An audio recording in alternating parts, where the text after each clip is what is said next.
Hey guys, welcome back to my channel Rekha Ankur official. कैसे हैं आप सभी लोग? उम्मीद करती हूँ सभी बहुत अच्छे होंगे। तो अभी मॉर्निंग का टाइम है और मैं अभी 6:30 बज रहे थे।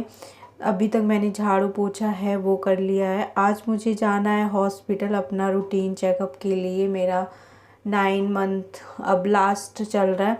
अभी मेरा 40 वीक चल रहा है ये। तो इसमें शायद 3 दिन हो गए हैं। तो मुझे वैसे तो अभी इस टाइम पे ना मतलब हर हफ्ते बोला है डॉक्टर ने आने के लिए, लेकिन मैं नहीं गई थी लास्ट वीक क्योंकि बहुत भीड़ होती है उधर जाके और परेशान हो जाते हैं। तो इस वजह से ना, और बेबी की मूवमेंट वगैरह है ना वो ठीक ठाक होती रहती है, तो बस इसलिए मैं गई नहीं। लेकिन अभी मुझे जाना था, तो मंडे को ही मुझे जाना होता है, इसलिए मतलब डे एक होता है फिक्स उधर का। गवर्नमेंट हॉस्पिटल पे कार्ड पे लिखा होता है उसी दिन जाना होता है। तो बस मैं नहा धो के जल्दी से फटाफट से आ गई थी। और अभी समर्थ सो रहा है। मैं सोच रही हूँ वो सो रहा है तब तक मैं निकल जाऊँ। अगर वो उठ गया तो फिर मुझे लेट हो जाएगा और मैं मतलब फिर मेरे को लेट होता है तो वहाँ पे और ज़्यादा लेट होता रहता है। गवर्नमेंट में यही है, नंबर लगाओ, जितनी जगह आपको दिखाना है ना उतनी जगह दिखाओ और नंबर लगाओ हर जगह जा जा के। और थोड़ा सा ना प्राइवेट के अकॉर्डिंग यार उतनी केयर, उतनी मतलब केयर तो होती है, लेकिन आपको थोड़ी सी दिक्कत भी होती है। नंबर वगैरह लगाने से लगाना पड़ता है वहाँ पे। ये नहीं कि आप जाते ही बस दिखाने लग जाओगे, ऐसा नहीं होता। तो हर गवर्नमेंट में ऐसा ही होता है। तो कोई स्पेशल ऐसा किसी के लिए नहीं होता, सब परेशान होते हैं, सबके लिए वही सेम रहता है। तो इसलिए थोड़ा सा जल्दी चले जाओ तो खुद के लिए ही ठीक है। तो इसलिए मैं जल्दी ही निकलने की कोशिश करती हूँ ताकि टाइम से मैं फ्री हो जाऊँ। और फिर भी 1-2 ऐसा मुझे बच जाता है घर आते आते, लेकिन देखते हैं अभी भीड़ कितनी होगी क्या होगा, तो बस उसी के हिसाब से। और मुझे कमेंट भी आया था 1-2 कि आप गवर्नमेंट में क्यों दिखा रहे हो, तो मैं कमेंट में उसका रिप्लाई करके ना मतलब अच्छे से नहीं समझा सकती मैं। मेरा मानना है कि मेरा क्या, मेरे घर में सबका ही मानना है कि गवर्नमेंट में ज़्यादा नॉर्मल डिलीवरी होती है। और मतलब सी सेक्शन है वो कुछ ज़्यादा आपको प्रॉब्लम होगी, बेबी की सही पोजीशन नहीं है तभी वो लोग करते हैं, अदरवाइज़ वो अपनी तरफ से कोशिश करते हैं कि नॉर्मल ही हो। और उसका रीज़न ये भी मैंने खुद भी देखा है क्योंकि वो बार बार ऐसे पेशेंट के पास ही नहीं रहते। और प्राइवेट में ज़्यादातर ना सिजेरियन ही होता है, आपने देखा भी होगा। और मैं ये नहीं कह रही उसमें नॉर्मल नहीं होती, लेकिन किसी किसी का ना होता है कि कुछ डॉक्टर्स प्राइवेट में ऐसा उनका रहता है कि हाँ ये वाले जो डॉक्टर हैं ये इनके पास ना नॉर्मल ज़्यादा होती हैं, इनके पास सिजेरियन ज़्यादा होती हैं। ऐसा हर किसी का रहता है, लेकिन ऐसा डॉक्टर भी मिलना चाहिए जिनका शुरू से ये हमने सुना हो कि हाँ ये डॉक्टर अच्छा है, नॉर्मल डिलीवरी ज़्यादा होती हैं। तो ऐसा मेरे पास कोई जानने में है नहीं। प्लस उनकी भी गलती नहीं होती, जो हमें डिलीवरी के टाइम पे पेन होता है ना वो इतना पेनफुल रहता है कि हम खुद से ही कहेंगे कि कैसे भी करके ना मुझे इसे दर्द से जल्दी से ये बेबी बाहर आ जाए, कैसे भी करके कुछ भी करके। तो हम खुद सहन नहीं कर पाते और खुद ही हम बोल देते हैं कि डॉक्टर प्लीज़ मेरा सी सेक्शन ही कर दो। तो इस वजह से मुझे लगता है हमारे अंदर खुद इतनी हिम्मत नहीं रहती, और वो लोग तो कर ही देंगे अगर बोलेंगे। तो इस वजह से भी, और सबका कहना है घर में, तो फिर बड़ों की बात है वो भी माननी होती है। तो इसीलिए मैं वहाँ पे दिखाती हूँ। और अच्छा ही है, मतलब डॉक्टर्स भी अच्छे होते हैं। अगर कोई प्रॉब्लम ज़्यादा बड़ी होती है तो फिर वो कहीं और रेफ़र करेंगे। तो इसीलिए पहले ही ऐसी जगह चले जाओ। तो इसीलिए मैं दिखाती हूँ। और फिर पैसे का भी रहता है। बाकी मेरा मेन नॉर्मल डिलीवरी का ही है। अगर मैं ट्रीटमेंट बाहर से मेडिसिन वगैरह सब कुछ ले सकती हूँ तो मैं एक डिलीवरी भी करा सकती हूँ। लेकिन लोग इसलिए भी थोड़ा सा परेशान होते हैं कि पैसे बचेंगे, बाकी इसलिए भी होते हैं कि हम अपनी खुद की केयर के लिए।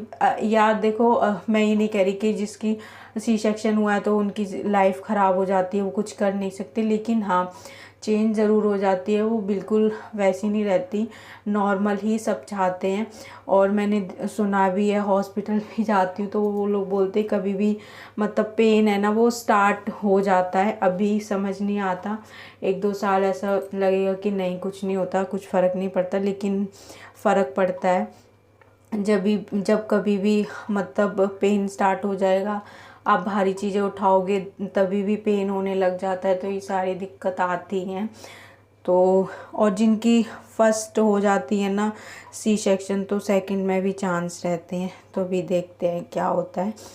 और उसके बाद मैं हॉस्पिटल दिखा के आई, फिर करवा चौथ भी आ रहा है, तो उसके लिए ना हमें शॉपिंग भी थोड़ी सी करनी थी, तो मैंने मम्मी के लिए साड़ी ली है, और मतलब यहाँ मुझे समझ ही नहीं आई। उसके बाद मैं दूसरी शॉप पे गई, उधर ली मम्मी के लिए, तो मैंने ले ली है।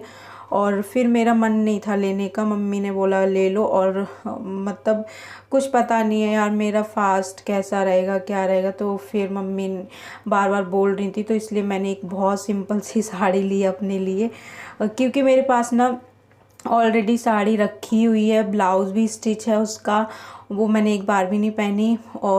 और भी साड़ियाँ मेरे पास बहुत सारी रखी हैं जिनके ब्लाउज़ स्टिच नहीं है। और ये करवा चौथ इतना मैं मतलब सजना धजने वाला मुझे नहीं लगता हो पाएगा, मैं इतना कुछ कर पाऊँगी, क्योंकि कंडीशन क्या होगी उस टाइम पे कुछ पता नहीं है। और पूजा वगैरह अगर नहीं होती है, मतलब बेबी जब तक हो जाएगा ये तो पता है, लेकिन जब तक नामकरण वगैरह नहीं होता हमारे यहाँ पे तो पूजा नहीं करते हैं, तो फास्ट तो मैं रखूँगी। और उस टाइम पे बॉडी भी इतनी वो नहीं रहेगी कि मैं कोई ऐसे कपड़े कुछ भारी साड़ी ये सब कैरी कर पाऊँ, तो मुझे नहीं लगता। और हाँ, मैं ना अभी शाम का टाइम हो रहा है, इतनी ज़्यादा थक गई थी, पैर इतने ज़्यादा सूज गए थे मेरे, क्योंकि घर आते आते मुझे 3 बज गए। मुझे बैंक में भी काम था, तो आज ही सोचा ख़त्म कर लेती हूँ, क्योंकि फिर मैं जा नहीं पाऊँगी, इसीलिए मैं सारे काम करके आज 3 बज गए थे। और मेरे पैर इतने मोटे हो गए हैं, प्लस इतना पेन हो रहा है मेरे पैरों में। फिर मैं सो गई थी 1 घंटे के लिए, इसके बाद उठी थोड़ी सी थकान दूर करने के लिए, चाय पी रही हूँ, अब पीऊँगी मैं अभी, पहले समर को दूध पिला देती हूँ। और डॉक्टर ने मुझे क्या बोला है क्या नहीं, तो वो भी मैं बताऊँगी। तो फाइनली मेरी जो डिलीवरी डेट है वो डॉक्टर ने फ़ाइनल कर दी है। उन्होंने मुझे बोला है 11 तारीख को एडमिट हो जाना, अगर आपको पेन हो या ना हो, कोई प्रॉब्लम ना हो, फिर भी आपको 11 को एडमिट होना है। और इससे पहले अगर आपको कोई भी प्रॉब्लम होती है, पेन होता है या पानी वगैरह है, वाटर लीक होता है, कुछ होता है, तो आप आ जाना, एडमिट हो जाना। तो एकदम से मैंने सुना ना, तो एक खुशी भी हुई कि चलो अब जल्दी से टाइम आ गया, लेकिन एक अंदर से ना ऐसे डर सा भी लगा कि यार क्या होगा उस दिन क्या नहीं। तो बाकी देखते हैं, उससे पहले हो जाए पेन या उसी दिन मैं एडमिट होंगी या फिर क्या होता है, वो सारी चीज़ें मैं आपसे शेयर करती रहूँगी टाइम टाइम से। और जैसे ही डॉक्टर ने रिपोर्ट्स वगैरह सारा कुछ देखा, तो वैसे 13 मेरी डेट है, लेकिन उन्होंने 2 डॉक्टर थे, एक ने तो मेरे पेपर वगैरह सारे देखे, तो उन्होंने बोला कि 11 को डेट दे दी, एडमिट हो जाना। और जो दूसरे डॉक्टर थे उन्होंने मुझे देखा, पेट पे जैसे ही हाथ लगाया ना, वैसे ही उन्होंने बोला कि आपकी डिलीवरी मतलब नज़दीक ही है, तो आप उस दिन एडमिट हो जाना आके। तो फाइनली मेरी डेट कंफर्म हो गई है, और अब देखते हैं उस दिन मैं एडमिट होऊंगी या फिर उससे पहले हो जाऊंगी, या वो सारी चीज़ें तो बाद में। और आजकल ना मुझे बहुत सारे मतलब जो डिलीवरी के जितने भी सिम्टम्स हो रहे हैं वो सब मेरे साथ हो रहे हैं, बहुत सारे होते हैं, वो सारी चीज़ें मेरे साथ हो रही हैं धीरे धीरे, एक करके। तो उससे भी पता चल रहा है कि हाँ मेरा नज़दीक है डिलीवरी का टाइम। तो अभी मैं चाय वगैरह पी और कुछ चीज़ें मैं लेके आई हूँ वो शेयर करती हूँ। तो एक मैं चूड़ा लेके आई थी, मेरे पास ज़्यादातर लाख के चूड़े हैं और एक शादी का था, वो ही मतलब अब वो ख़राब सा होने लग गया, इसीलिए मैंने एक चूड़ा ले लिया। और साड़ी मुझे लेनी नहीं थी, मम्मी ने ज़बरदस्ती बोला तो मैंने एक बहुत लाइट वेट साड़ी ली है, बहुत हल्की है और मतलब डेली में भी ऐसा पहन लो कहीं आने जाने के। और ये पैड्स हैं जो पैंटी पैड्स थे मैंने मंगाए थे, वो ना कैंसिल कर दिए क्योंकि उसमें टाइम था, ये मैंने फिर केमिस्ट से ही ले लिया। और ये वाली साड़ी मैं लेके आई हूँ क्योंकि उस टाइम पे ना पता नहीं बॉडी कैसी होगी क्या होगी, तो इसलिए हल्की साड़ी ही ना पहन सकूँगी मैं। तो अभी कंफर्म भी नहीं है मैं यही साड़ी पहनूँगी या दूसरी पहनूँगी, बट यही मैं लेके आई हूँ। ज़्यादा हैवी कुछ नहीं क्योंकि मेरा मन ही नहीं था कुछ भी। और मैंने कुछ ख़ास शॉपिंग भी नहीं करी है, मतलब करवा चौथ के लिए नेल पेंट वगैरह कुछ भी नहीं लिया। अभी मैंने बोला मम्मी आप ले आना क्योंकि मुझसे बिल्कुल चला नहीं जा रहा था, इतना ज़्यादा बहुत टाइम लग जाता है शॉपिंग वगैरह करने में। तो देखते हैं अभी कैसा करवा चौथ जाएगा मेरा। तो चलिए आज का जो वीडियो है उसको यहीं पे ही एंड करते हैं। वीडियो पसंद आया हो तो प्लीज़ लाइक शेयर कमेंट करना, चैनल पर अगर नए हैं तो प्लीज़ सब्सक्राइब करना। और हाँ, आपके कमेंट ना इतने प्यारे प्यारे आप कमेंट करते हो ना, अच्छा लगता है, बहुत खुशी होती है और मुझे मोटिवेशन भी मिलती है नेक्स्ट वीडियो के लिए। इसीलिए मुझे थोड़ा प्रॉब्लम भी होती है ना, तभी भी मैं वीडियो ज़रूर बनाती हूँ क्योंकि मुझे लगता है ना मैं किसी से कनेक्ट हो रही हूँ डेली, कुछ मतलब कोई मुझे देख रहा है सुन रहा है और मैं भी उनकी बातें सुन रही हूँ, अपनी चीज़ें शेयर कर रही हूँ, वो मुझसे अपनी चीज़ें शेयर कर रहे हैं। तो चलिए मिलते हैं अभी हम नेक्स्ट वीडियो में, तब तक के लिए बाय बाय, टेक केयर।